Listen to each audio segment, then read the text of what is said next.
Bismillahirrahmanirrahim. Assalamualaikum warahmatullahi wabarakatuh. Bismillah.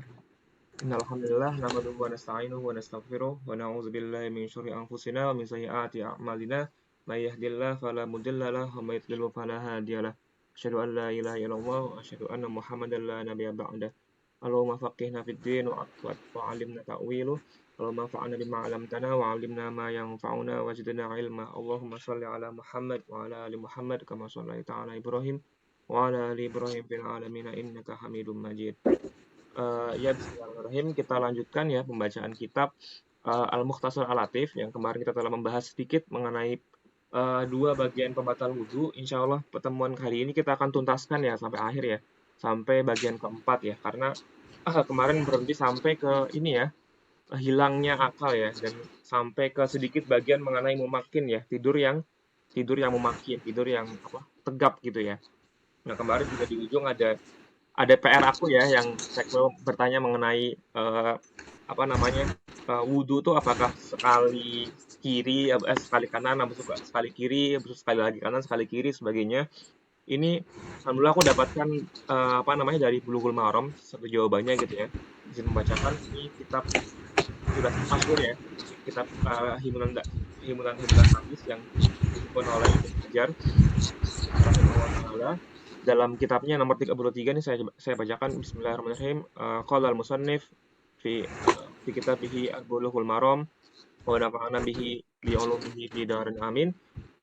Babul wudu'i wa an Humran anna Utsman radhiyallahu anhu da'a bi wudu'in fa ghasala kaffayhi thalatha marrat thumma madmada wastanshaqa wastanshara thumma ghasala wajhahu thalatha marrat thumma ghasala yadahu al-yumna ila al-mirfaqi thalatha marrat thumma al-yusra mithla dhalik thumma masaha bi ra'sihi thumma ghasala rijlahu al-yumna ila al-ka'baini thalatha marrat thumma al-yusra mithla dhalika thumma qala ra'aitu Rasulullah sallallahu alaihi wasallam tawaddu'a nahwa wudu'i hadza muttafaqun alaih.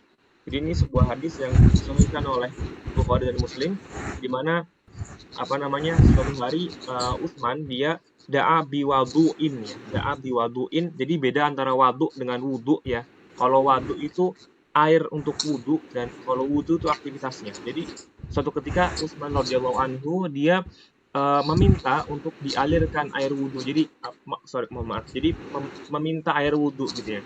Da'a biwadu'in, dia meminta air wudhu. Kemudian Utsman pun memperagakan wudhu gitu ya. Dan Utsman radhiyallahu anhu dia memulai dengan mencuci ghasala kaffaihi thalatha marrat. Dia mencuci telapak tangan 3 kali, tsummal madmada wastansyaqa wastansyara, kemudian memasukkan air ke dalam mulut, kemudian memasukkan air ke dalam hidung dan mengeluarkan dari hidung gitu ya. Istansyaqa wastansyara.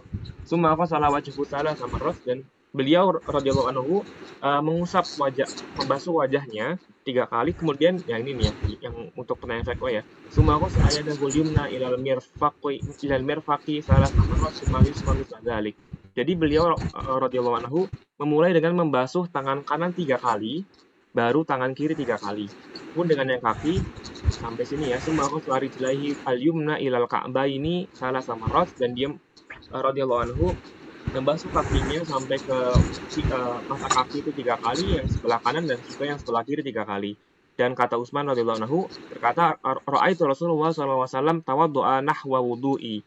Dan dia mengatakan, saya melihat Rasulullah SAW berwudu seperti halnya apa yang aku lakukan. Dan ini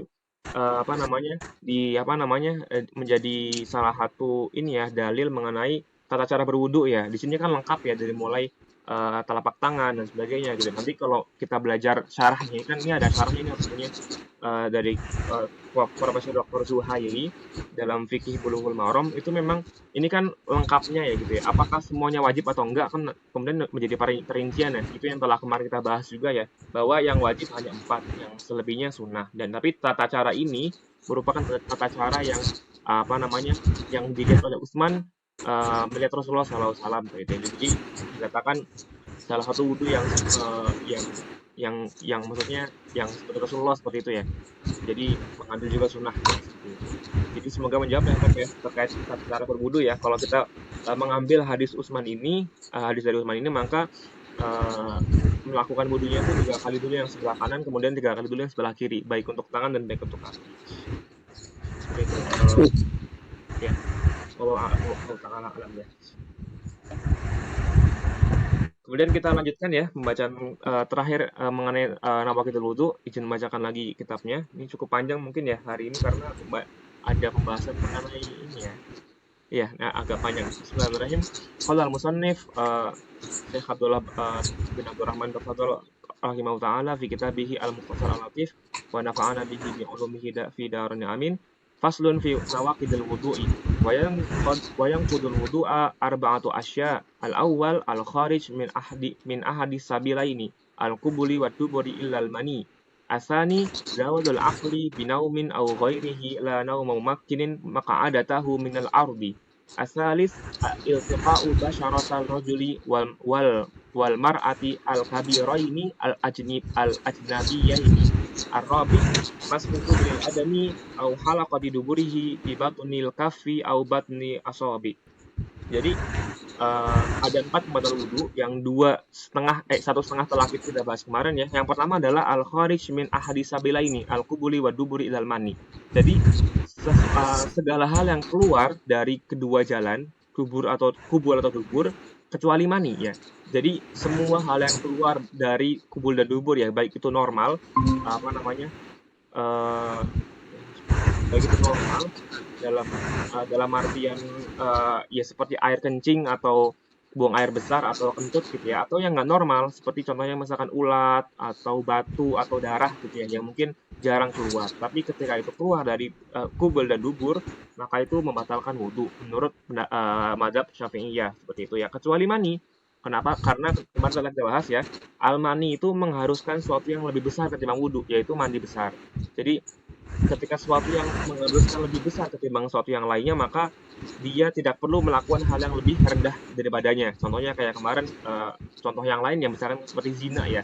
Kalau zina muhson itu kan orang dihukum langsung dirajam gitu ya, nggak dulu dicambuk gitu ya. Tapi kalau yang ghairu muhson dicambuk seperti itu. Apakah ketika seorang yang muhson itu perlu dicambuk atau tidak? Ya nggak perlu ya, karena dia telah mendapatkan hal yang lebih besar ya ketimbang dicambuk, yaitu dirajam sampai meninggal seperti itu ya. Maka juga sama, almani itu mengharuskan suatu hal yang lebih besar yaitu mandi besar ketimbang wudhu, maka tidak wajib berwudhu. Contohnya misalkan contohnya misalkan kita keluar mani tapi nggak membatalkan wudhu, kayak misalkan kita membayangkan atau memikirkan suatu hal yang mohon maaf yang kurang baik seperti itu, dan kemudian keluar maninya gitu ya tanpa tanpa bersentuhan, tanpa tanpa kenapa-napa gitu ya, tanpa tanpa tidur juga gitu ya. Dan untuk keluar mani maka itu tidak mengharuskan untuk tidak membatalkan wudhu, tapi harus mandi besar. Dan juga sedikit kemarin ya, asani yang kedua adalah zawadul aqli binaumin au ghairihi la naumun mumakkinin maq'adatahu minal ardi. Jadi apa namanya, hilangnya akal karena tidur atau yang semisalnya seperti halnya mabuk, pingsan atau gila gitu ya. Laun tapi kecuali la naumun mumakkin maka ada tahu minal ardi. Kecuali seorang yang tidur secara muakkin, secara tegak gitu ya, yang maka ada tahu minal ardi. Ya, ya, yang tersangga, apa ya? Yang itu yang tegak dari ardu dari bumi kayak gitu ya. Ini coba kita baca syarahnya ya. Izin membaca syarah dari kitab Al-Bayan wa Ta'rif karya Syekh Ahmad bin Sufyan Sabri. Di sini menjelaskan mengenai detail ya, detail detail dari pembatal wudhu tadi ya.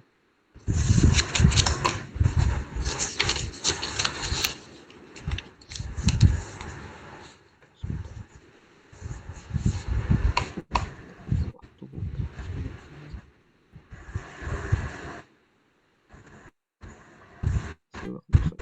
wudhu ya, syarat tahar. Kemarin syarat berwudhu, bukan.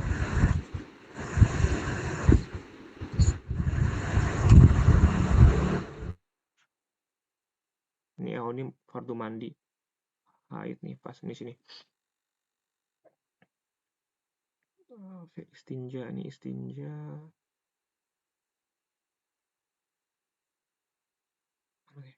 Yuhan masuk WC. tawaf masukkan di sini. Ini syarat pembatal wudhu asalnya itu. Nah, ini dia.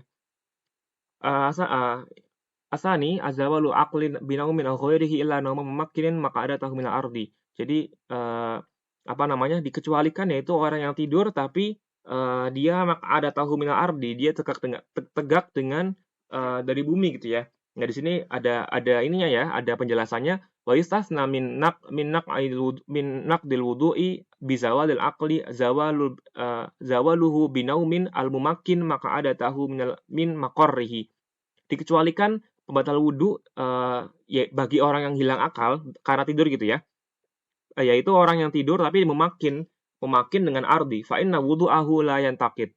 Jadi karena wudhunya itu tidak batal ya. Apa dalilnya? Lihat hadis dari Anas radhiyallahu anhu, ada sebuah hadis dari Anas radhiyallahu anhu mengatakan bahwa kan ashabu Rasulullah sallallahu alaihi wasallam yantaziruna al-isya al-akhirah hatta takhfiqa ru'usuhum summa yusalluna wa la yatawaddauna. Jadi ada sebuah hadis dari Anas radhiyallahu anhu, beliau mengatakan bahwa dulu pernah suatu ketika para sahabat Nabi Shallallahu alaihi wasallam mereka menunggu Nabi gitu ya. Jadi pada waktu Isya mereka menunggu Nabi dan cukup lama gitu ya. Hatta tahfiqa ru'usuhum. Jadi sampai kepalanya itu loh, kepalanya ngangguk gitu loh, kepalanya kayak orang tidur gitu lah, orang tidur di sholat Jumat mungkin ya. Nah, tapi mereka para sahabat summa yusalluna wa la yatawaddauna.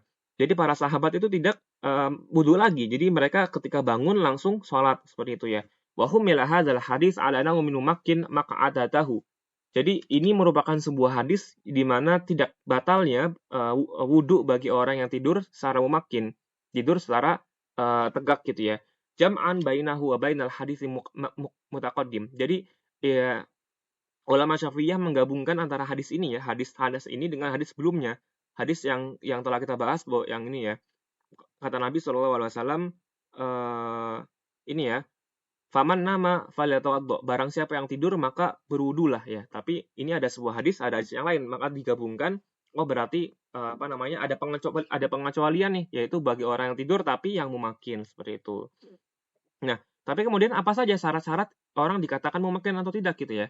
Apakah semua orang yang memakin tidurnya itu boleh nggak wudhu lagi ketika dalam artian nggak batal wudhunya gitu ya? Di sini ada penjelasan lebih lanjut gitu ya mengenai di sini ada dari kitab Al-Minhajul Qawim dan dari Hasya Al-Qurdi ada 3 syarat ya, ada 3 syarat di mana orang yang tidur memakin itu tidak batal wudhunya. Yang pertama an yastayqadhu 'alal halati allati nama 'alaiha. Jadi dia bangun dalam kondisi dia tidur gitu ya. Jadi misalkan kita tidur di sebuah petak masjid gitu ya, dalam memakin gitu ya. Kita tidurnya dalam kondisi duduk gitu ya. Ya bangunnya dalam kondisi duduk juga gitu ya. Jangan misalkan katakanlah kalau kita tidur dalam kondisi duduk kemudian bangun-bangun sudah terlentang gitu ya, atau bangun-bangun sudah pindah kemana gitu ya. Atau intinya kondisinya berbeda antara kita tidur dengan kita yang bangun, maka itu tidak masuk kategori tidak batal wudhu. Maka jadi misalkan kalau kita tidur memakin kemudian bangun-bangun sudah terlentang itu akan batal wudhunya seperti itu. Jadi disyaratkan harus sama kondisi antara kita tidur dengan kondisi kita bangun. Itu yang pertama. Yang kedua an yakuna mu'tadilun al khalqah. Jadi dia itu ini menarik ya, maksudnya dia itu makhluk yang mu'tadil yang bukan normal gimana ya? Nggak terlalu kurus dan nggak terlalu gemuk gitu ya.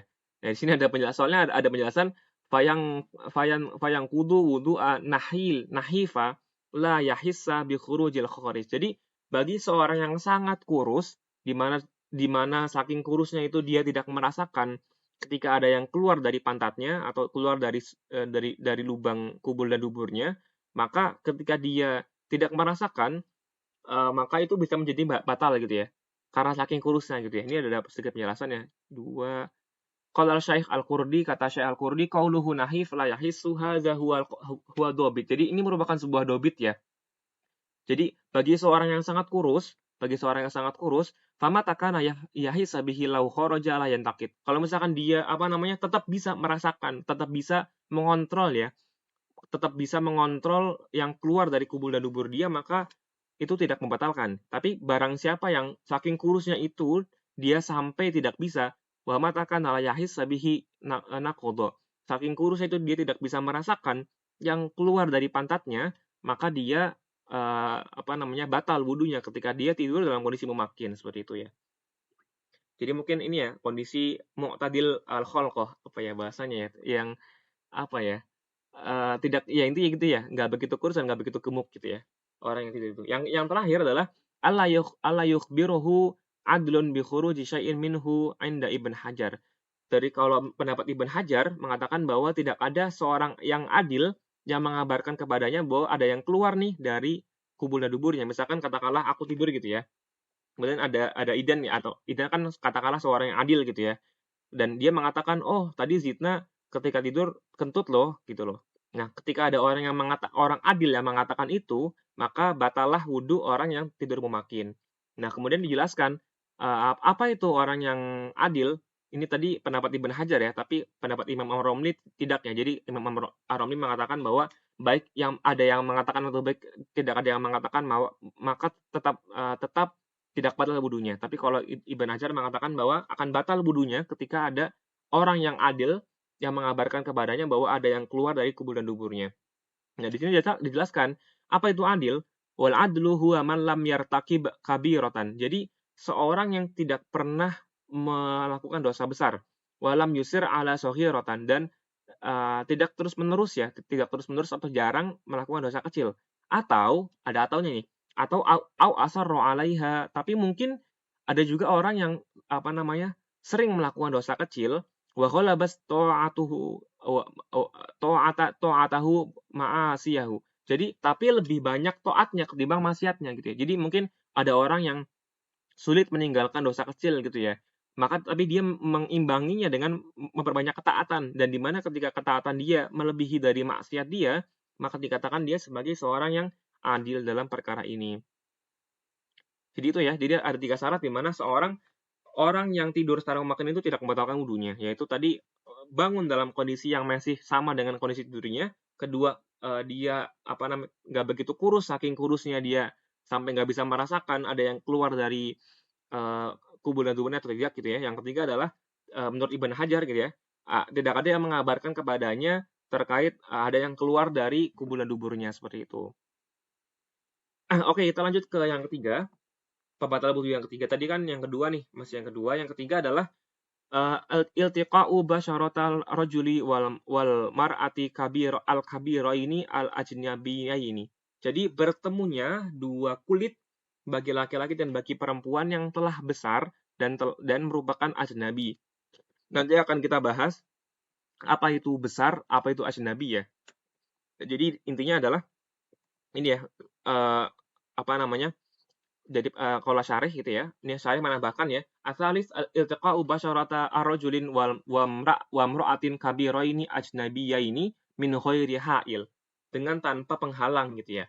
Apa dalilnya? Liqaulihi ta'ala aula mastumun nisa. Jadi di sini menarik ya, karena kalau dari Imam Syafi'i itu kan kita mengetahui ada banyak tipe qiraat ya, ada 7 atau 10 qiraat yang diakui sanadnya mutawatir gitu ya. Jadi ada cara baca Quran yang berbeda-beda kayak gitu ya. Dan terkait ayat ini ya, aula mastumun nisa ini ada sebuah qiraat yang dia bukan lamastumun nisa tapi lamastumun nisa. Jadi nggak panjang. Tapi lamastumun nisa. Kemudian apa konsekuensinya? Kalau lamastumun nisa itu artinya adalah mohon maaf berjima gitu ya. Jadi kalau lamastumun nisa tuh jelas berjima gitu. Berhubungan badan gitu ya. Tapi kalau menggunakan riwayat lain, lamastumun nisa itu tuh hanya menyentuh doang tanpa berjima gitu ya, atau bahkan tanpa syahwat gitu ya. Nah, di sini kalau pendapat Imam Syafi'i kan urutannya kan paling besar tentu Al-Qur'an ya, baru kemudian hadis gitu ya. Maka ketika ada Al-Qur'an dan itu sahih gitu ya kan. Ini kan Al-Qur'an juga tapi dengan riwayat yang lain gitu ya dan itu pun mutawatir gitu ya. Itu menggunakan kalimat lamastumun nisa gitu ya, menggunakan kalimat menyentuh gitu ya. Maka pendapat Imam Syafi'i itu menyentuh perempuan yang ajnabi ya ini itu membatalkan wudhu. Jadi maka ini kan akan kita temui perbedaannya ya di pendapat Imam Ahmad atau Imam Ahmad ya, atau Imam Maliki ya, di mana kalau nggak salah tuh apa namanya, tidak membatalkan wudu ya, sampai berjima gitu ya, atau ada yang mengatakan juga ada yang sampai bersyahwat gitu ya. Tapi kalau di madzhab Syafi'iyah mengambil pendapat semua penyentuhan baik itu dengan syahwat atau dengan tanpa syahwat itu membatalkan wudu karena ada sebuah dalil yang lebih sahih yaitu Al-Qur'an dengan riwayat aku lupa riwayat siapa. Tapi intinya ada seperti itu, ada sebuah riwayat yang dia tidak panjang huruf lamnya seperti itu dan berkonsekuensi pada batalnya seluruh lams ya, penyentuhan dengan bashar ya, penyentuhan dengan apa namanya, dengan kulit. Dan tadi kita bakal ada perbedaan antara lamas dengan di bawah ya. Kan ini ada mashun ya, mashu ubul adami menyentuh apa namanya, alat kelamin anak Adam gitu ya. Di sini menggunakan kalimat mashun, tapi di sini menggunakan kalimat lamas ya, lams. Tadi syarahnya lams. Nah, lams itu artinya adalah di sini adalah apa namanya, bersentuhan kulit dengan kulit gitu ya. Nah, oke ini landasan dalilnya ada yaitu terkait Al-Qur'an mengenai aw lamastumun nisa. Kemudian dijelaskan oleh ini ya di sini ini ya. Qara'ahu Hamzah Al-Kasai di aw lamastumun nisa. Jadi nggak panjang ini ya, ada ininya. Apa namanya, nggak ada penjelasannya juga itu ya. Ada apa namanya, ada beberapa syarat dari kalimat ini ya, ada beberapa hal yang kita dapatkan mengenai faktor-faktor pembatal wudu ya, yaitu di sini ada 5 syaratnya. Yang pertama ayakuna bil basyarati. Jadi harus persentuhan kulit dengan kulit, gitu ya. Kulit dengan kulit. Wal basyaratu dhahiri jildil insani. Jadi apa namanya, al basyarah, kulit merupakan bagian yang terluar dari kulit manusia. Wa yulhiqu biha dan disertai dengannya, diikuti dengannya lahmul asnani wal lisan dan termasuk dengannya itu lahmul asnan ya, gusi dan lisan dan lidah. Jadi misalkan seseorang menyentuh lidah istrinya, maka itu termasuk membatalkan wudu. Dan tapi di sini ditambahkan juga oleh Imam Ar-Romli, batinul aini wal azumu alladzi dhahara. Ini menarik ya. Imam Ar-Romli menambahkan ya, yaitu ketika menyentuh batinal aini, bagian dalam mata. Jadi kalau mata kita menyentuh mata itu ya, itu juga akan batal menurut Imam Ar-Romli. Wal azamu alladzi dhahara dan juga tulang ya. Misalkan ada sebuah tulang yang qadarullah keluar dari tubuh gitu ya. Itu dan ketika menyentuhnya maka batal juga gitu ya. Gigi kan tulang, Jud. Kenapa? Gigi kan tulang. Nah, iya, kayaknya bukan termasuk gigi ya. Tapi di sini soalnya di bawahnya ada penjelasan lagi nih. Wa kharaja bihadza asyartu asinu wa zufru wa sya'ru. Jadi dikecualikan itu gigi ya, asinu wa zufru dan juga apa namanya? Kuku wa sya'run dan rambut gitu.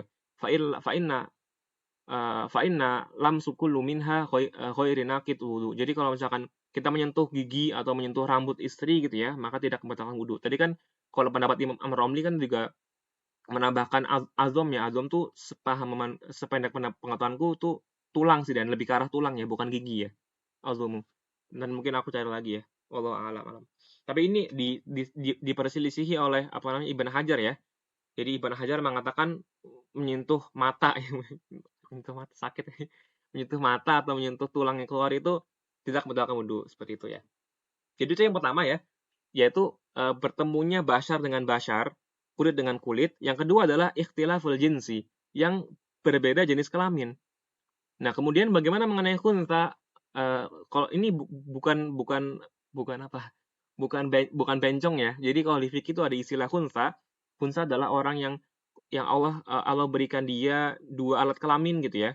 Baik itu alat kelaminnya itu dua-duanya berfungsi atau salah satunya itu nggak berfungsi gitu ya.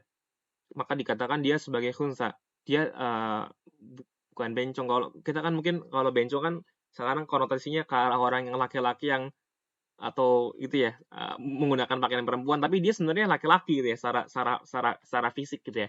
Nah tapi di sini khunsa adalah perkara fikih di mana seorang memiliki dua alat kelamin gitu ya, di mana dua-duanya tadi ya antara berfungsi dua-duanya atau satunya nggak berfungsi tapi ada gitu alat kelaminnya. Nanti mungkin pembahasannya akan panjang mengenai khunsa ya, mengenai. Nah tapi di sini mengenai batal wudunya itu hanya ketika beda jenis persentuhannya. Fala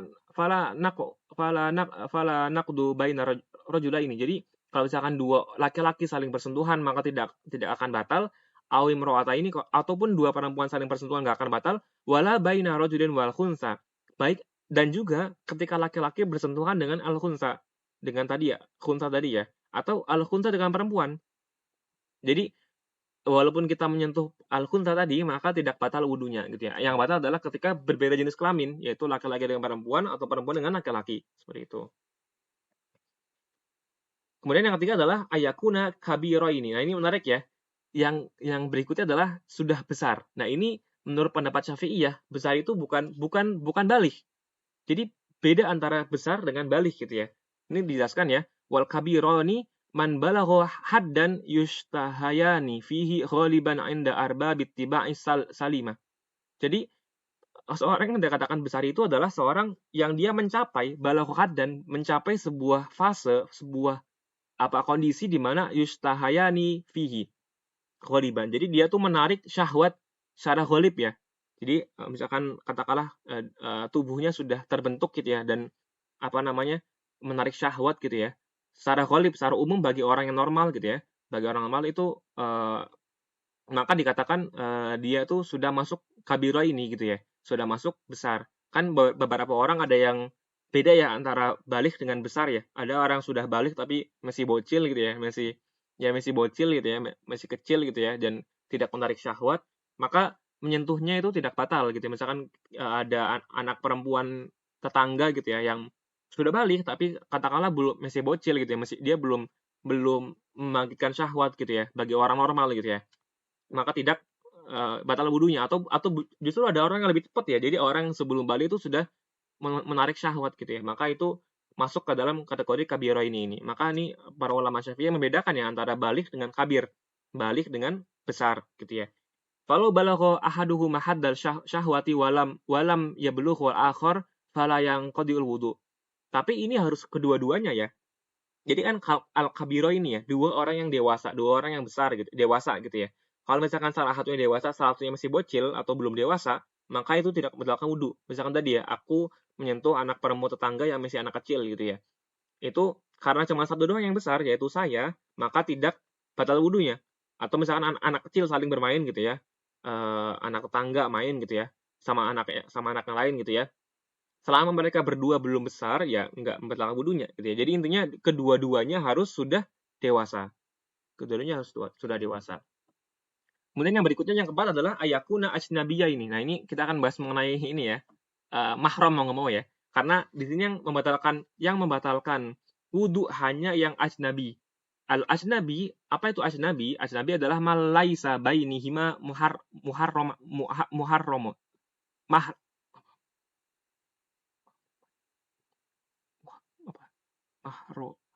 Mahromiyatun. Ya, ya intinya nggak ada mahram ya. Malaisa bainihima mahromiyatun binasabin au rodoin au masoharatin.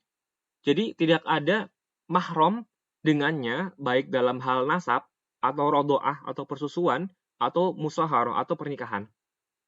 Jadi mahram itu ada tiga sebab ya, yaitu mahram karena nasab, karena darah gitu ya.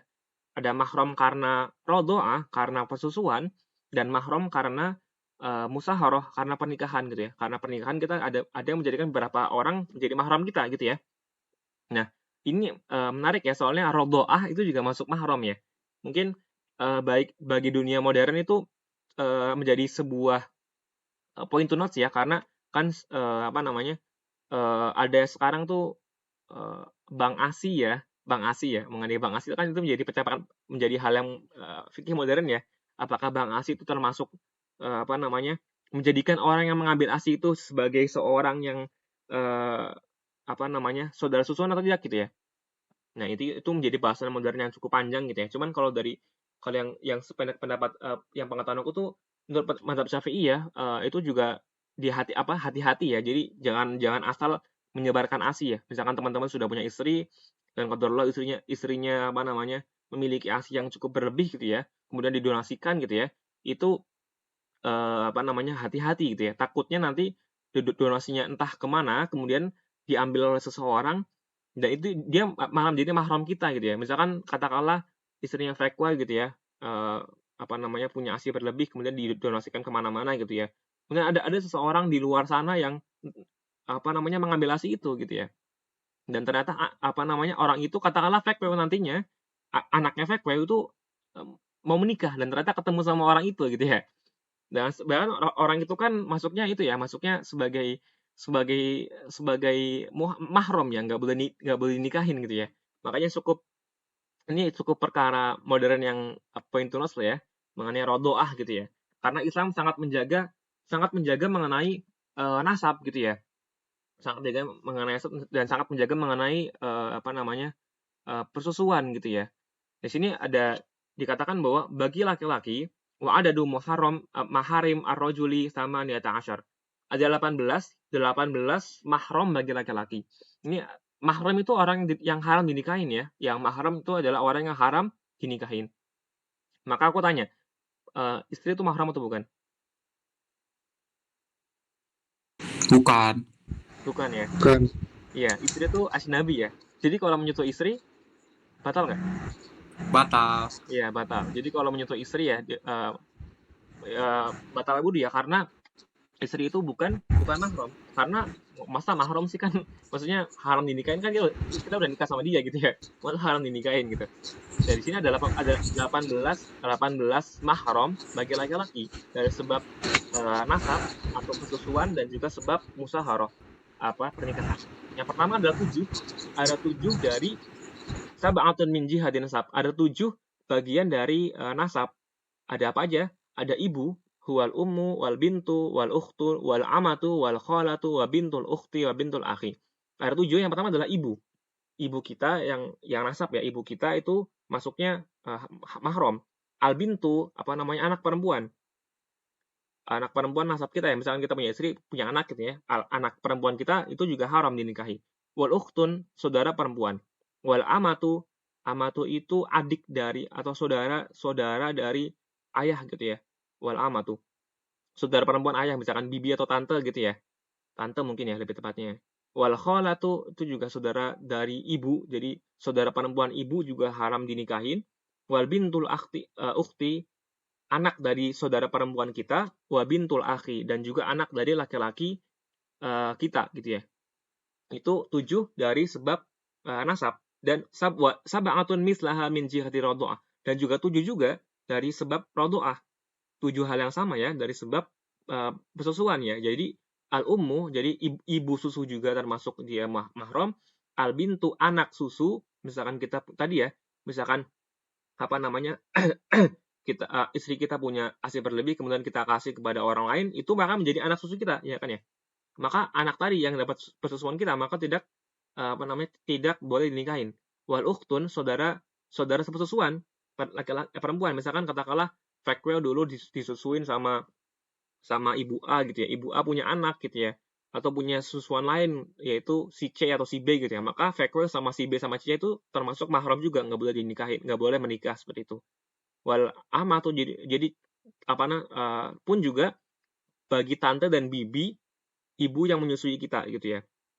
Ibu yang menyusui kita. Wal amatu wal khawalah gitu ya. Wal bintul ukhti wal bintul akhi. Dan juga termasuk anak-anak dari anak dan dari saudara laki-laki dan saudara perempuan susuan kita gitu ya. Ini makanya cukup cukup ya tadi point to notes ya mengenai hal-hal modern mengenai pembagian ASI atau persusuan kayak gitu ya. Kalau bisa kalau emang mau membagikan ASI atau menyusui orang lain itu diharapkan sangat tahu lah ya, maksudnya tahu orangnya mana gitu ya. Jangan tiba-tiba ngasih kemudian kita nggak tahu tuh ASI dilempar kemana gitu ya. Jadi nanti malah jadi banyak mahromnya gitu ya. Jadi banyak mahromnya. Seperti itu kurang lebih ya. Kemudian yaitu yang terakhir adalah ada 7, 14 ya. Ada lagi 4 dari arba'atun min masoharah. Ada 4 mahram dari sebab pernikahan.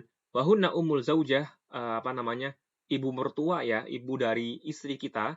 Umul zaujah itu masuk mahram. Wa bintul zaujah, anak dari perempuan, anak dari istri kita gitu ya. Jadi ini menarik ya, nanti di bab fikih yang lebih mendalam itu ada penjelasan lebih detail ya mengenai bintu zaujah ini gitu ya. Anak ini kan misalkan kasusnya adalah misalkan kita menikahi perempuan janda yang udah punya anak gitu ya. Jadi apakah anak itu masuk ke mahram atau bukan gitu ya. Ya di sini kalau lebih detailnya, nanti kalau anak perempuan itu akan menjadi mahram kita ketika misalkan gimana jelasnya? Idan menikah sama si A. A itu seorang janda dan janda itu punya anak katakanlah Fatimah.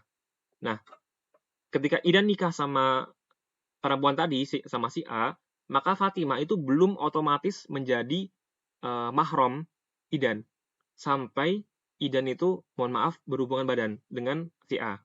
Itu buat anak perempuan. Tapi buat anak laki-laki misalkan tadi Idan nikah sama si A punya anak namanya Zaid. Nah, ketika nikah si apa namanya itu sudah langsung menjadi mahramnya, menjadi mahramnya gitu ya, menjadi mahram itu ya ini perkara nanti sih perkara perkara mahram karena itu ya karena berhubungan gitu ya. Tapi intinya adalah anak perempuan dari istri baik itu apa namanya istri kita atau anak-anak istri kita atau anak-anak dari orang lain yaitu tadi ya janda beranak gitu ya maka itu pun menjadi mahram. Wazaujatul abi dan juga istri dari ayah gitu ya. Wazaujatul ibni. Jadi istri dari anak kita gitu ya. Jadi kan ayah kita punya katakanlah ayah kita nikah lagi gitu ya. Maka istri dari ayah kita itu masuk ke mahram kita. Seperti itu. Wazaujatul ibni. Jadi juga termasuk juga anak dari istri kita. Misalkan anak kita sudah punya istri gitu ya. Maka istrinya itu menjadi mahram bagi kita dan tidak boleh dinikahin seperti itu. Jadi ada 18 ya. 18 mahram di mana itu tidak membatalkan wudunya. Jadi kalau misalnya kita menyentuh itu nggak batal wudunya, tapi kalau menyentuh selain ini maka batal wudunya. Ini kan kita masih perkara wudu ya, kita belum perkara yang lain-lain nih. Perkara wudu. Jadi ada 18 pihak yang dimana kalau kita sentuh tidak batal dan selebihnya kita batal wudunya seperti itu. Yang kelima, syarat kelima dikatakan bahwa batal wudhu bagi orang yang bersentuhan adalah ayakuna lamsu bi ghairi ha'il. Nah ini bagi Syafi'iyah itu apa namanya tadi ya mau syahwat nggak syahwat itu akan membatalkan wudhunya. Tapi kalau tanpa penghalang seperti itu ya. Tanpa penghalang. Jadi kalau misalnya ada penghalangnya maka tidak batal wudhunya walaupun dengan syahwat. Itu buat Imam Syafi'i ya di mazhab Syafi'i ya. Nanti kalau kita belajar mazhab lain ada juga tuh yang apa namanya menyentuh dengan hanya batal ketika dengan syahwat tapi tanpa penghalang gitu. Jadi mau pakai penghalang mau nggak pakai penghalang maka akan batal. Nah kalau di Syafi'iyah itu mau pakai syahwat nggak pakai syahwat itu akan batal kecuali pakai penghalang. Jadi kalau misalkan walaupun nyentuh dengan syahwat tapi menggunakan penghalang maka tidak batal wudhunya. Itu kurang lebih 5 syarat di mana ini ya batal wudhu terkait poin persentuhan dua kulit laki-laki dan perempuan yang telah dewasa. Di sini ada tanbih, ada apa namanya ada catatan ya. Tanbih la farqu bainal lamis wal malmus fil naqdi. Jadi tidak ada beda bagi orang yang menyentuh dengan orang yang disentuh. Jadi kedua-duanya sama-sama batal gitu ya. Apa namanya misalkan menyentuh maka akan sama-sama batal. Ini beda sama syarat yang keempat nih, sama terkait yang akan kita bahas juga mungkin sedikit ya mengenai menyentuh kubul anak Adam ya, menyentuh kelamin anak Adam itu hanya orang yang menyentuh doang yang batal, tapi orang yang disentuh tidak batal. Nah, perkara menyentuh dua kulit itu akan membatalkan kedua belah pihak gitu ya. Membatalkan kedua belah pihak. Baik ini ya, ayakuna lamsu bisyahwatin. Mohon maaf, wala yusyaratu ayakuna lamsu bisyahwatin. Tidak disyaratkan menyentuh dengan syahwat atau tidak gitu ya. Jadi bagi mazhab Syafi'iyah itu baik dengan syahwat atau tidak tuh akan membatalkan wudhu. Seperti itu kurang lebih ya. Oh ta'ala alam. Kemudian terakhir banget mengenai poin keempat pembatal wudhu yaitu ar-rabi mashu kubil adami au halaqati duburihi bi batnil kaffi au butunil asabi. Yaitu membasuh kubul anak Adam atau halaqati duburihi atau lingkaran duburnya dengan batni kaffi au butunil asabi. Jadi apa namanya dengan bagian dalam dari telapak tangan atau bagian dalam dari asabi. Nanti kita bahas ini ya. sebenarnya bagian dalam tuh apa? Bagian dalam tuh adalah ketika kita menyatukan kedua tangan kita gini ya, itu yang nggak kelihatan gitu ya. Jadi ini kan bagian dalam ini ya, bagian dalam itu kan nggak kelihatan ya. Nah, jadi kalau misalnya kita menyentuh dengan ujung jari ini, dengan ujung jari itu tidak termasuk dari kategori batnul kafi. Jadi tidak batal gitu ya. Misalkan kita menyentuh, mohon maaf, kubul ya, kubul dengan ujung jari gitu ya, yang dia tuh apa namanya masih kelihatan gitu ya. Ketika kita satukan dua tangan gitu ya, maka tidak batal gitu ya. Ini ada penjelasan ya. Al muradu butunil rohati wa butunil aswabi. Ini intinya jelaskan intinya yaitu bahwa apa namanya batul kafi atau bagian dalam telapak tangan, bagian dalam aswabi itu adalah bagian dalam ini ya, di mana tidak terlihat ketika kita satukan kedua tangan kita gitu ya. Nah, ini juga ada penjelasan sedikit. Wal muradu bil kubuli fi rajuli jami'u dzakar. Jadi yang dimaksud dengan kubul bagi laki-laki adalah semua bagian dari, mohon maaf, alat kelamin dzakar gitu ya. Duna al khositaini wa sya'rul ana. Kecuali ada pengecualian ya, yaitu khositaini apa namanya? Mohon maaf apa? Dua itu ya, dua testis gitu ya. Wa sya'rul ana dan juga rambut ari-ari gitu ya. Itu tidak termasuk dari masuk kategori kubul adami. Jadi misalkan kita menyentuh, mohon maaf ya, al khosita ini maksudnya menyentuh dua testis itu maka tidak batal wudunya. Tapi semua bagian dari zakar gitu ya, itu akan masuk kategori kubul adami gitu ya. Wafil mar'ah dan bagi perempuan multaqa syafroiha wa huma harfal fajri harfal farji. Jadi bagi perempuan adalah tempat pertemuan kedua bibir, maka itu masuk kategori kubul gitu ya. Jadi menyentuhnya dengan bagian batul kafi itu akan membatalkan wudu. Wal muradu dubur, dan yang dimaksud dengan dubur adalah multaqal al munfit. Jadi apa ya? Intinya tempat keluar itu loh, tempat keluar kotoran gitu ya. Tempat keluar kotoran itu masuk kategori dubur kayak gitu ya. Nah, di sini dikatakan bahwa al-adami ya, anak Adam gitu ya, maka tidak batal wa kharaja bil adami al-bahimah. Dikeluarkan dari ini adalah bahimah, dari hewan gitu ya. Jadi misalkan kita menyentuh, mohon maaf, kubul dari kucing gitu ya, menyentuh alat kelamin kucing, maka tidak membatalkan wudhu kita gitu ya. Karena yang batal adalah hanya adami saja, apa namanya, anak Adam gitu ya. Terakhir tanbih catatan gitu ya, yang taqidu wudu al-masih faqat. Ini al-masih faqat. Tadi yang aku bilang ya, bahwa yang batal hanya orang yang menyentuh doang. Jadi orang yang disentuh itu tidak batal. Misalkan katakanlah ada orang yang usil menyentuh itu ya, menyentuh kubul seorang laki-laki ya, masukkan tangannya ke dalam gitu ya. Maka apa namanya, yang batal hanya orang yang sentuh saja, tapi orang yang disentuh tidak batal gitu ya. Ini juga ada penjelasan juga wayan taqidu wudu'a bimashi farjil mayyit wa shaghir. Nah, ini kan tadi kan kalau sebelumnya kan iltiqa basara itu bagi orang yang dewasa ya.